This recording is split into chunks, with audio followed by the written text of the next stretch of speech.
SMA Telkom mau mewawancari Bapak pencemaran dari limbah dari TPS yang di sebelah sini ya.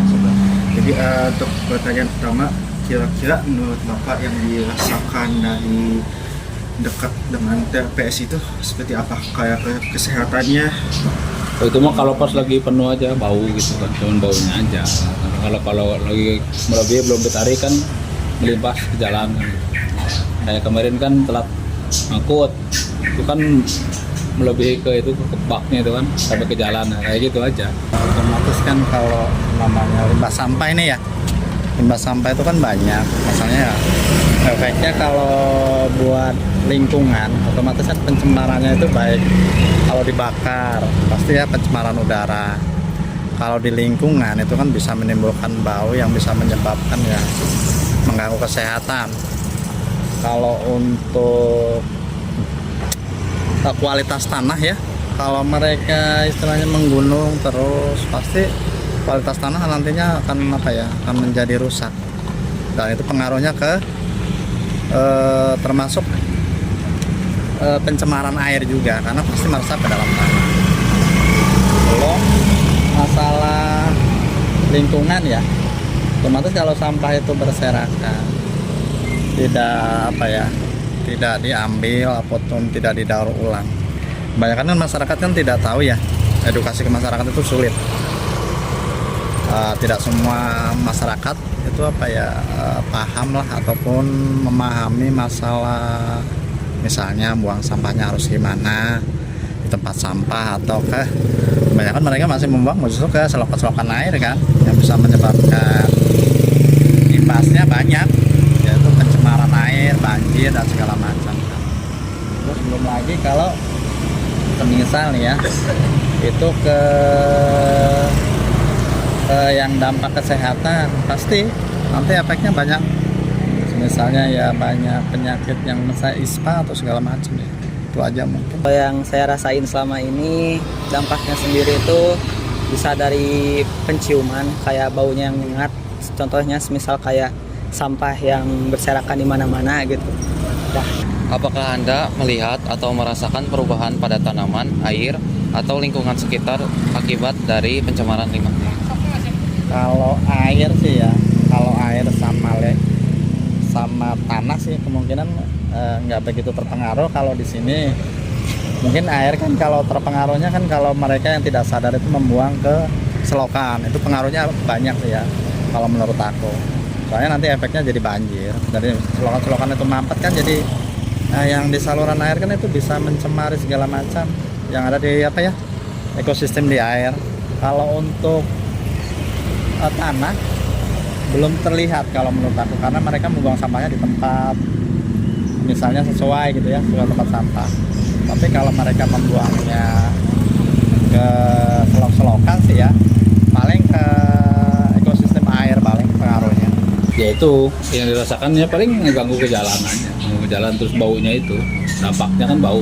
Ya tentu aja berubah akibat pencemaran itu, kayak dari misal sungai di depan sana ke dekat rumah saya ada semacam sungai yang terdampak gitu dari sampah-sampah limbah, karena misal pabrik di depan sana, juga ya dari masyarakat sekitarnya juga yang kurang bersih gitu. Selanjutnya, Bapak kira-kira ada saran atau ide nggak biar nggak terlalu mencemari si TPS-nya? Ya gimana kalau misalkan ide mah, kalau tempatnya misalkan dipindahin ya kemana lagi kan sini. Cuman ya idenya kalau misalkan udah mau penuh cepet diangkut aja. Cuman gitu aja sarannya sih. Jadi jangan sampai melebihi kapasitas itu kan, begitu mau penuh cepet diangkut kan gitu. Cuman gitu aja. Kalau dari saya mungkin ya masyarakat bisa lebih bijak dalam buang sampah, lebih diatur. Terus Kalau bisa mungkin kayak tiap minggunya diadain kerja bakti buat bersihin lingkungan sekitar. Nah, kembali lagi ke masyarakat otomatis. Bagaimana gaya hidup masyarakatnya aja. Kalau mereka istilahnya ya, diberi edukasi, dan itu pasti sulit ya. Karena edukasi ke masyarakat itu nggak mudah. Oh, misalnya memisahkan sampah anorganik ke organik. Itu kan nggak mungkin dipahami kalau untuk masyarakat biasa ya. Mereka otomatis perlu edukasi. Karena yang paling lama itu kan yang terurai itu kan sampah anorganik kan, masih susah terurai. Dan kita diuntungkan kalau ada bank sampah, karena di sini nggak mungkin ada bank sampah. Dan kita bersyukur ya, misal ada bapak-bapak yang memiliki apa ya, bukan merendahkan status ya, mereka sebagai pemulung itu mengambil sampah-sampah plastik yang mereka kumpulkan menjadi istilahnya ya secara ekonomis mungkin bisa menjadikan keuntungan lah buat mereka. Cuma kalau sampah anorganik terus organiknya ya, terus terang kalau di sini mah nggak mungkin untuk misalnya buat pupuk ataupun buat kompos segala macam, itu nggak mungkin, karena kan di sini mungkin masyarakat sudah merasa membayar iuran sampah, pasti mereka begitu aja membuang sampah ke tempat sampahnya, dan mereka pasti nanti akan diangkut lah sama tukang sampah, paling seperti itu. Terus pertanyaan terakhir, kira-kira nih sudah berapa lama pencemaran limbah ini terjadi? Kalau yang dari saya rasain sih udah cukup lama ya. Bisa dari saya kecil juga memang cukup terasa pencemarannya gitu. Jadi sampai sekarang masih terasa. Kalau selama saya di sini sih ya, dari tahun 2008 itu masih bagus lah ya untuk penataan sampah itu. Sekitar 2 tahun ke belakang.